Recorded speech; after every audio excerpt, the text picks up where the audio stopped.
नमस्कार मंडळी, लव एन्जॉयमध्ये तुमचं खूप खूप खूप मनापासून स्वागत आहे.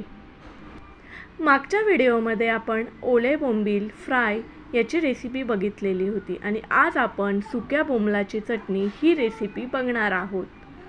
चला तर मग आपण रेसिपीला सुरुवात करूयात.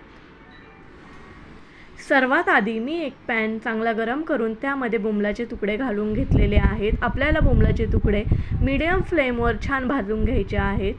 चॉकलेटी रंग येईपर्यंत आपल्याला भाजून घ्यायचे आहेत. मी या ठिकाणी बिग बास्केटवरून ऑनलाईन हे बोंबील ऑर्डर केलेले होते, त्याच्यामुळे बोंबील अगदी स्वच्छ आलेले आहे, त्याला काटे देखील नाही आहे आणि हे बोंबील ऑलरेडी कट करूनच आलेले आहे, त्याच्यामुळे हे मला गॅसवर भाजता येणार नाही आहेत.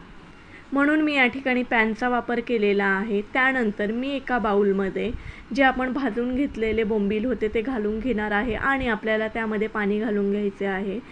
पाणी आपल्याला साधारण बोंबील पूर्ण बुडतील एवढं पाणी आपल्याला यामध्ये घालायचं आहे आणि एक 15 ते 20 मिनटासाठी आपल्याला हे भिजत ठेवायचे आहे.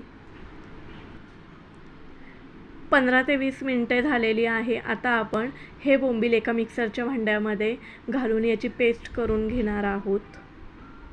अशाच पद्धतीने मी बाकीचे जे बोंबील आहे ते पण मिक्सरला बारीक करून घेणार आहे. त्यासाठी मी या ठिकाणी चवीनुसार मीठ यामध्ये घातलेले आहे. त्यानंतर 7 ते 8 लसणाच्या पाकळ्या यामध्ये घातलेल्या आहेत. दुसरीकडे मी एक पॅन छान गरम करून घेतलेला आहे. त्याच्यामध्ये साधारण 2 चमचे तेल घातलेले आहे आणि जी काय बोंबलाची पेस्ट आपण करून घेतलेली होती ती यामध्ये मी घालून घेणार आहे. आपण मसाल्याचा वापर नंतर करणार आहोत, कारण तेलात जर मसाले घातले तर मसाला जळू शकतो, त्याच्यामुळे मसाला आपण नंतर घातलेला आहे. या ठिकाणी मी साधारण 3 चमचे लाल मिरची पावडरचा वापर केलेला आहे आणि 1 चमचा मी बेडगी मिरची यामध्ये घातलेली आहे. बेडगी मिरची यासाठी की जेणेकरून बोंबलाच्या चटणीला आपल्या खूपच सुंदर रंग येईल. तुम्ही पाहू शकता चटणीला रंग यायला सुरुवात झालेली आहे. आपल्याला सगळे मसाले छान मिक्स करून घ्यायचे आहे. त्यानंतर मी परत एकदा चवीनुसार थोडंसं मीठ यामध्ये घालून घेतलेलं आहे. मीठ घातल्यानंतर आपल्याला चटणी छान मिक्स करून घ्यायची आहे.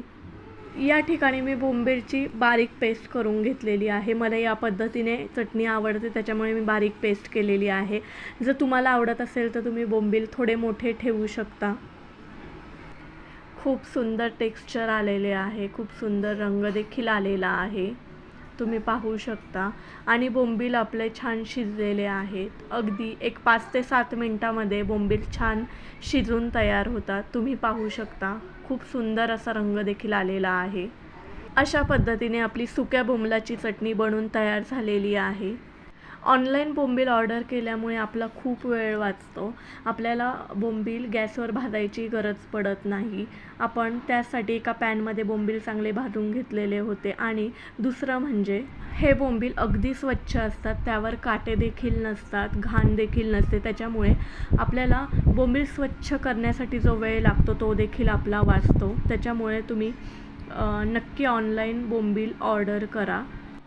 अशा अनेक नवनवीन व्हिडिओसाठी चॅनेलला सबस्क्राईब करायला विसरू नका. थँक्यू.